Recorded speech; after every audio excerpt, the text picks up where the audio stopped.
Let's jump right into this explainer, because we're skipping all the usual pleasantries today. We are stepping directly into the breathtakingly dangerous, literally life-or-death, arena of 16th century Ottoman politics. This is a world where ultimate power is the prize, but the cost of seeking it? Yeah, it's often fatal. We're going to explore a true historical saga of blind ambition, deep-seated rivalries, and shocking betrayals that shaped one of the most powerful empires in human history. Okay, let's dive into this. I abandon this cruel world in which a father can sacrifice his own son. Just let that sink in for a second. That is a line from a final, devastating letter written by Prince Mustafa to his own father, the Sultan. If you think about the gravity of that statement, it perfectly sets the stage for our journey today. This isn't just your standard history lesson about grand battles or shifting borders. It's an intimate, brutal look at how absolute power absolutely corrupts loyalty. It shows us how the ultimate betrayal often comes from the very people you trust the most. Section 1. Suleiman's Inner Circle, the ultimate prize. So, to understand how a son could possibly write those words to his father, we really need to look at the Sultan's closest orbit. Under Sultan Suleiman the Magnificent, the Ottoman Empire was at its absolute zenith, just expanding rapidly across continents. Now, being in the Sultan's inner circle, it offered unimaginable wealth and influence, but man, it came with an incredibly high mortality rate. The most coveted position of all was the Grand Vizier. Basically, the Grand Vizier was the second most powerful man in the entire empire. We're talking almost absolute authority here, acting as the direct voice and hand of the Sultan himself. In the Ottoman court, your proximity to the Sultan directly correlated with your power. But it also made you the biggest target in the room. Earning this title meant you'd won the game, but keeping it, that was a daily fight for survival. Let's move to and see how this builds in Section 2, the Vizier and the Traitor, a fatal personnel decision. This kind of intense pressure naturally created some fierce rivalries, and honestly, none were more impactful in Suleiman's early reign than the battle over this exact position. It all started with a single, highly controversial choice. Think of it like a heavyweight matchup. On one side, we have Hain Ahmed Pasha. He comes from a prominent, freeborn Muslim family with deep ties to the Ottoman court. He's a seasoned military commander, a guy who actually played a crucial role in capturing Belgrade. Naturally, he fully expects to be named Grand Vizier. But on the other side, we have Pargalı Ibrahim Pasha. Ibrahim was born a Greek Christian, captured by pirates, and literally sold into slavery. However, he ended up becoming childhood friends with Suleiman. So when Suleiman became Sultan, he bypassed the veteran Ahmed entirely and gave the ultimate job to his enslaved best friend, Ibrahim. I mean, you can imagine exactly why the highly experienced Ahmed felt so profoundly slighted. The wild swings of fortune in the Ottoman Empire were truly dizzying. In 1523, Ibrahim is elevated to Grand Vizier, suddenly wielding almost absolute power. Meanwhile, Ahmed Pasha is furious and deeply insulted at being passed over for a former slave. So what happens? He gets sent far away from the capital in Istanbul to serve as the governor of the newly conquered province of Egypt. The Sultan probably thought, sending him out of sight would diffuse the tension, right? Well, actually, scratch that. This single personnel decision sparked a massive chain reaction that threatened to tear the whole empire apart. Section 3. Securing Ottoman Egypt, the Rebellion of Hain Ahmed Pasha.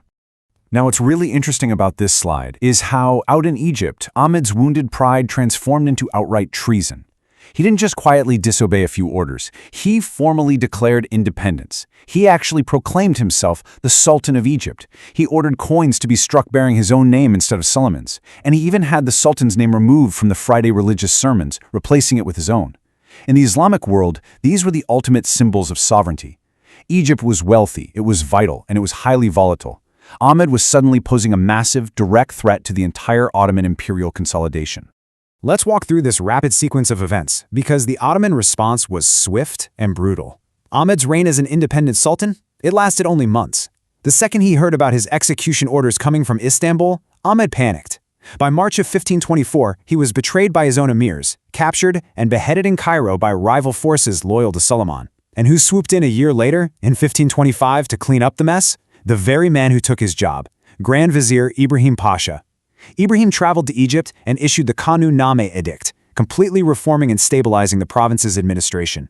So Ibrahim won this round absolutely flawlessly. Section 4. Rivalries of the Harem, the rise of Hürrem Sultan. But here's the thing. Ibrahim's victory in the political sphere totally blinded him to an entirely different kind of warfare happening much closer to home. We are now pivoting from the battlefields of Egypt to an even more dangerous, intimate battlefield, the Sultan's own palace, specifically within the harem. Enter Hürrem Sultan. She arrived as a young, ambitious concubine, but she quickly captured Sultan Suleiman's heart in a way literally no one had before. She completely shattered centuries of Ottoman tradition when Suleiman legally married her. That was a completely unprecedented move that gave her immense political influence. Naturally, this rapid rise deeply threatened Mahidevran Sultan, who was Suleiman's former favorite, and, crucially, the mother of his eldest son, Prince Mustafa. The jealousy between these two women was so bitter and intense that it actually exploded into physical violence right there within the palace walls. And this brilliantly illustrates the two distinct, highly dangerous factions vying for the future of the empire in this new palace war.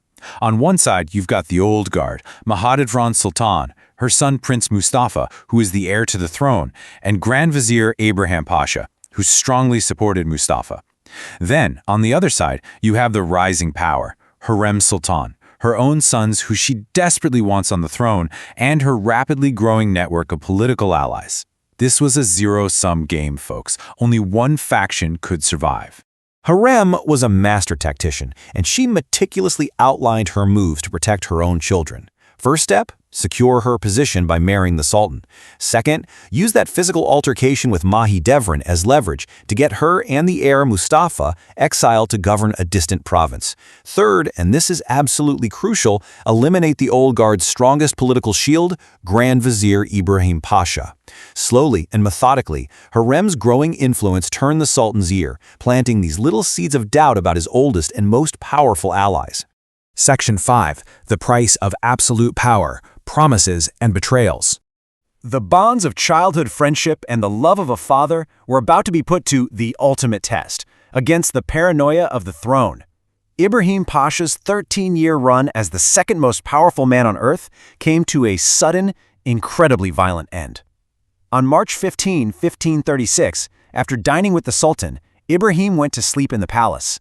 He was seized and strangled on Suleiman's direct orders. How does that even happen? Well, Suleiman had actually sworn a solemn oath never to execute his friend. But Ibrahim's arrogance had just grown massive over the years. I mean, he even adopted the title Saraskar Sultan during a campaign, which was a massive insult to Suleiman. Combined with Hürrem constantly whispering in his ear about Ibrahim's loyalty, Suleiman actually acquired a religious decree to take back his oath. He had his best friend killed, and all his vast wealth was immediately confiscated by the state. So the crucial point is that in this empire, absolutely no one was safe. With Ibrahim gone, Prince Mustafa lost his greatest protector. Years later, Hürrem's faction laid a trap, formally accusing Mustafa of treason. And this brings us right back to that devastating letter we looked at in the beginning. Mustafa wrote, "I kept my promise, father, and definitely never rebelled against you, but you did not keep your word." It just goes to show how past promises and familial love meant absolutely nothing against the overwhelming, suffocating paranoia required to hold the Ottoman throne. 1553. That was the year the unthinkable finally happened. Prince Mustafa, the beloved heir to the empire, was executed in his own father's military tent. It happened under highly suspicious circumstances, entirely orchestrated by Hürrem Sultan and her allies. Just like that, the old guard was completely destroyed. Mahidevran Sultan, who was once the highest-ranking woman in the empire, was left to live out her days in absolute poverty, mourning the tragic loss of her son. Hürrem had definitively won the Game of Thrones, securing the path for her own lineage. Which leaves us with this final, lingering thought. History remembers Sultan Suleiman as the Magnificent. He expanded borders, he reformed laws, and he oversaw an absolute golden age of culture. But when we look at the crushed rebellion of Ahmed Pasha, the brutal execution of his best friend Ibrahim, and the tragic engineered murder of his own son Mustafa, we really have to ask, was the true cost of his magnificent empire paid in the blood of his closest friends and family? It's just a fascinating, sobering look at the terrifying human cost of absolute power. I really hope this explainer sparked your curiosity to keep exploring the incredible, complex layers of our history.